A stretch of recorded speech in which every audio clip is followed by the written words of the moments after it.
in order to pay tribute and also commemorate journalists and highlight the difficulties they face while reporting the truth in today's scenario. Every year, World Press Freedom Day is celebrated on May 3rd.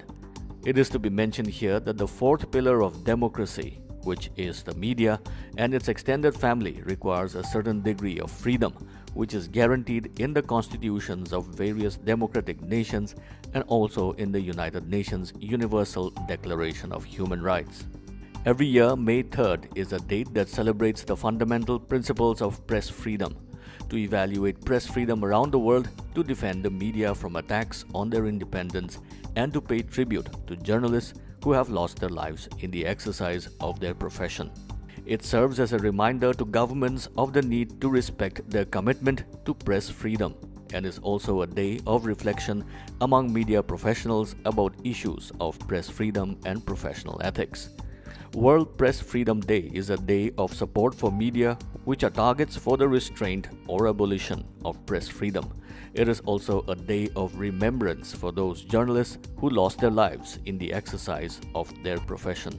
In India, at least 165 journalists have lost their life to COVID ever since the pandemic started last year.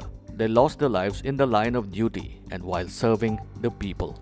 The three topics to be highlighted at this year's World Press Freedom Day 2021 Global Conference as per UNESCO are steps to ensure the economic viability of news media, mechanisms for ensuring transparency of internet companies, enhanced media and information literacy, capacities that enable people to recognize and value as well as defend and demand journalism as a vital part of information as a public good.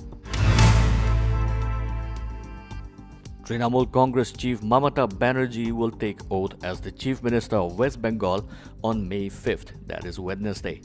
This will be for the third straight term that Mamata Banerjee will take oath as the Chief Minister of West Bengal.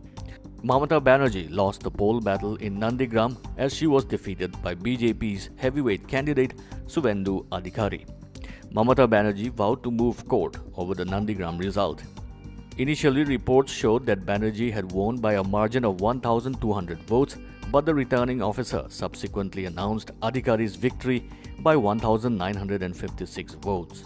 Counting of votes in 5 of West Bengal's 292 seats that went to polls is still underway.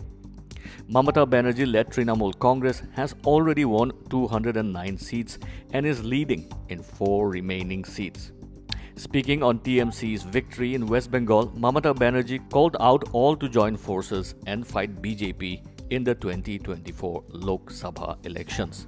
I am just a street fighter. I can boost up people so that we can fight against BJP. One can't do everything alone. I think all together we can fight the battle for 2024. Let's fight COVID first, said Mamata Banerjee. Medical interns and final year MBBS students can be deployed in the fight against the novel coronavirus. The center said this afternoon as it announced a series of measures to increase availability of human resources.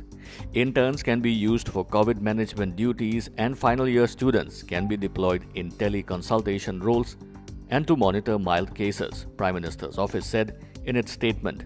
Both interns and students can only work under supervision of senior doctors or faculty members. The center has also postponed for a second time the NET PG medical entrance exam. It will now be held before August 31st and candidates will be given a month's notice before it is held. It was first postponed last month in the light of the surge in COVID-19 cases. The center said this will make qualified doctors and medical students available for COVID duties.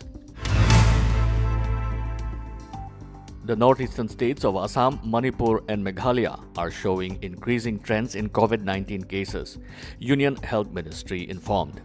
Speaking on the matter, Joint Secretary for the Union Health Ministry Lav Agarwal said that Assam, Manipur and Meghalaya are among those states that have shown increasing trends in COVID-19 cases.